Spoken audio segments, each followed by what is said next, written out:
పేదరికం లేని సమాజం, జీరో పావర్టీ.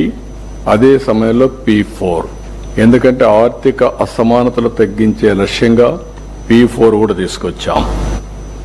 ఇంకొక పక్క ఉద్యోగ కల్పన. అది కాకుండా మూడోది నైపుణ్యం, మానవ వనరుల అభివృద్ధి.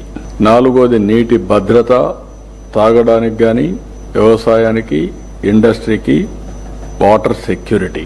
Agritech, future is agriculture. అగ్రికల్చర్లో రైతుకు గిట్టుబాటు ధర రావాలి, ఆదాయం పెరగాలి.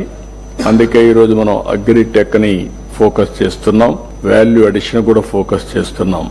అదే మరి అంతర్జాతీయ స్థాయి లాజిస్టిక్స్. యాజ్ ఆన్ టుడే మనం చూస్తే మన దేశంలో 14% లాజిస్టిక్స్ కాస్ట్ ఉంది. ఇంటర్నేషనల్ గా చూస్తే 8% ఉంది. ఈ 6% మేక్స్ ఆల్ ది డిఫరెన్స్.